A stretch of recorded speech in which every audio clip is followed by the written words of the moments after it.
અઘોરી બાબાની ફોજ સાથે વિશાળ નદી પર બિરાજમાન શિવ પાર્વતી સાથે સોનગઢમાં વાયએસએસના રાજા ગણપતિ બાપાની ભવ્ય આગમન યાત્રા નીકળતા સોનગઢના ઇતિહાસમાં પ્રથમવાર હજારો લોકો બાપાના સ્વાગતમાં ઉમટી પડ્યા હતા। આવો જોઈએ અઘોરીઓનું આ નૃત્ય।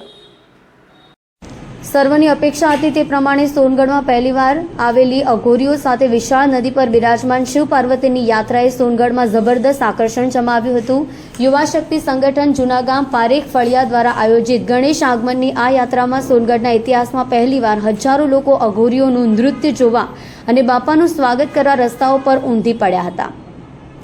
અઘોરીઓના નૃત્યની સાથે સાથે જ હનુમાનજીના આગમન પર જય શ્રી રામ બોલો જય શ્રી રામ અને મહાકાળી માતાનું આગમન નૃત્ય એ પણ ખૂબ જ આકર્ષણ જન્મ્યું હતું।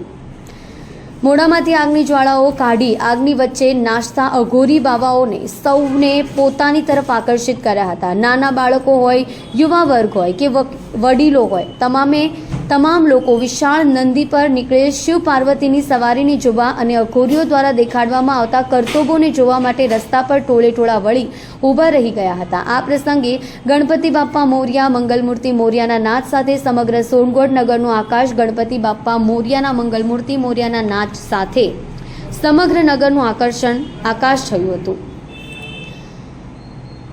આવા ભવ્ય આયોજન કરવા બદલ યુવા શક્તિ સંગઠન એટલે કે વાયએસએસ ગ્રુપની લોકોએ ભારે પ્રશંસા કરી હતી। ત્યારે ખરેખર વાયએસએસ ગ્રુપના તમામ યુવા કાર્યકર્તાઓ અને તેમની મહેનતને પણ અહીં આવું સફળ અને ભવ્ય કાર્યક્રમ કરવા બદલ અભિનંદનના હકદાર ગણાવી શકાય।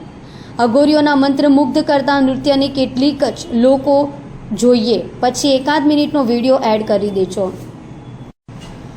डॉक्टर बिंदेश्वरी शाह, गुजरात का खबरीलाल न्यूज़, सोनगढ़, तापी।